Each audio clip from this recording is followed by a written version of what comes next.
The Legend of Zelda: Echoes of Wisdom, the newest entry in Nintendo's long-running Legend of Zelda series. This time we're back to the beloved top-down perspective that we all know and love, with a little twist. Graphically, you'll notice the game is almost identical to Link's Awakening, with some small improvements. So, should you buy it? Maybe wait for a sale? Hello, I'm B Smooth, and here's my review for The Legend of Zelda: Echoes of Wisdom.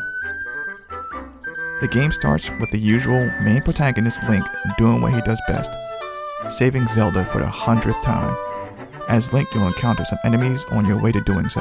After traveling through several corridors and defeating enemies, you finally reach her. And she's not alone.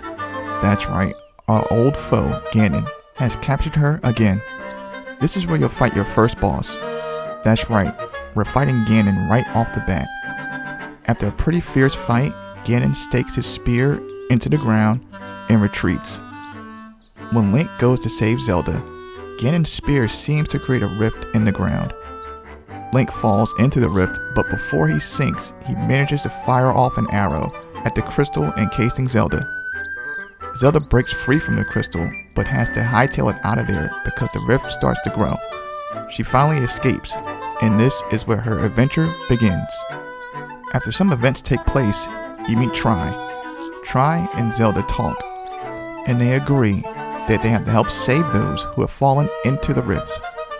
Tri becomes your companion, and the key to Zelda's new abilities.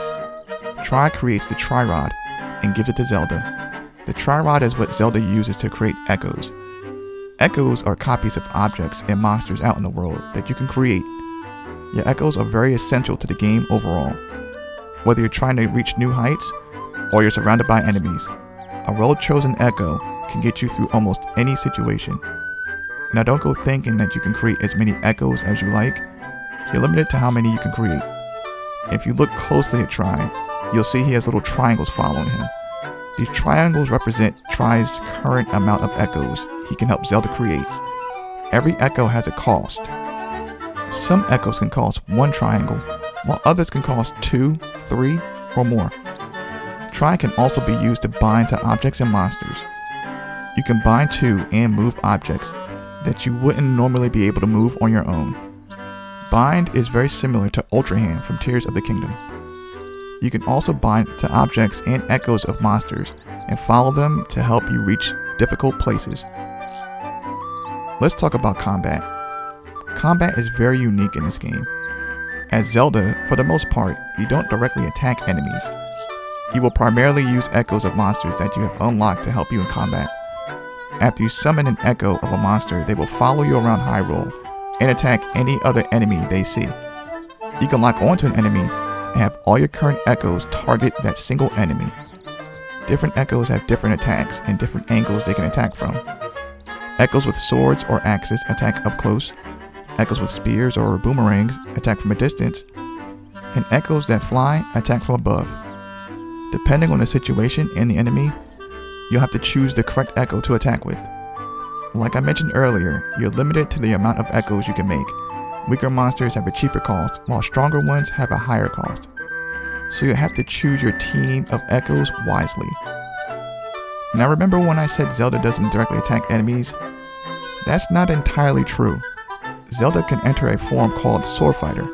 In this form she gains the same abilities as Link, letting her use a sword up close and a bow for distant attacks. She's also able to jump higher in this form. Next up is Exploration. While out exploring Hyrule, you'll run into many characters, enemies, and items. Items include different fruits, vegetables, and other things you can eat. You can use these items by themselves to replenish some health, but you'll get more health and added buffs when you mix these ingredients into a smoothie. There are a lot of different ingredients that can create a bunch of smoothies, so it's good to experiment and see what kind of buffs different smoothies can give you. You can also find might crystals. We'll get into might crystals and what they do in a bit. You may also find accessories that you can equip that add buffs to Zelda. One of the people you'll find in your travels is Stamp Guy, who gives you rewards for participating in his stamp rallies. You'll also run into people who need help and will give you side quests. Side quests are definitely worth doing as they are very rewarding. Another character you'll come across is Blueberry. Blueberry has built a machine that upgrades Zelda's sword fighter form with the help of might crystals. Depending on how many might crystals you have, you can increase the time Zelda has in this form and output more damage. Caves are also places you'll find while exploring Hyrule, and it's definitely worth solving the puzzles within as well. What would any Legend of Zelda game be without any mini-games? You'll find several of them in your travels as well, and once again, they're definitely worth doing. As with every Zelda game, there are multiple villages scattered across Hyrule. These villages are very lively with a lot of different people to talk to and get side quests from. There are also shops in these towns. Like I mentioned earlier, rifts are opening up everywhere across Hyrule, causing major issues, and with Link gone, it's up to Zelda and Tri to deal with them. While traveling, you'll run into a lot of rifts, some big and some small. Whenever you encounter a rift that can be entered, Tri will let you know and create an entrance. When you do, you'll notice that the area is pretty creepy. This is called the Still World. Tri warns you that things that wind up in there eventually break down and vanish. Once you're there, tasks usually consist of you finding some of Tri's friends and or defeating a boss to close that rift. Every time you help close a rift, Tri gains experience. Every time Tri levels up, he gains new abilities like added triangles, less triangles needed to create certain echoes, and the ability to create echoes from a distance. Every time you come across a rift, make sure to close it and level up Tri as much as possible. One of the key elements to this game, and a staple in the Legend of Zelda series, is its dungeons. The game has its fair share of really challenging ones. The dungeons have a pretty similar core structure to the dungeons in previous games. There are puzzles that you need to solve and keys you'll need to find to unlock doors. As always, you'll want to find a dungeon map. The dungeon map makes it so much easier to find your way around. Where this game separates itself from the previous top-down entries is Zelda's new abilities. Being able to create echoes and bind the objects create many new ways to solve puzzles, but in many instances the puzzles in this game are unlike any Zelda game before, so it balances out. And of course, at the end of every dungeon is a boss battle. Boss battles are very fun, with each having its very own unique mechanics. You'll have to use your echoes wisely in these battles, as it will test your wits. Some bosses have different phases, so you'll have to adjust your plan accordingly. And all bosses have high health, so you just have to stick it out, but eventually you'll beat them.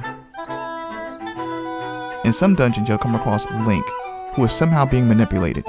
Defeating him can be difficult, but definitely possible with the help of your echoes. Okay, I think it's about time to wrap this whole thing up. The Legend of Zelda Echoes of Wisdom is definitely a very charming game. As I mentioned in the beginning of this review, the graphics are almost identical to Link's Awakening, and they are gorgeous. The story stands out as one of the more enjoyable Zelda stories I've experienced. The music is top-notch, just like any other Zelda game. Gameplay is very fluid, and the echo mechanic brings a fresh new way to experience the classic top-down version of Hyrule. Okay, it's time for the moment of truth. My rating for The Legend of Zelda Echoes of Wisdom is 8.5. If you have a Switch, it's definitely worth the full price. This is a really good game. It's classic Zelda with a new twist that does not disappoint. It's actually my new favorite top-down Zelda game. Well, that's it for me. If this video helped you at all, or if you enjoyed it, please like and subscribe. It really helps the channel. Thank you so much for tuning in, and I'll see you next time.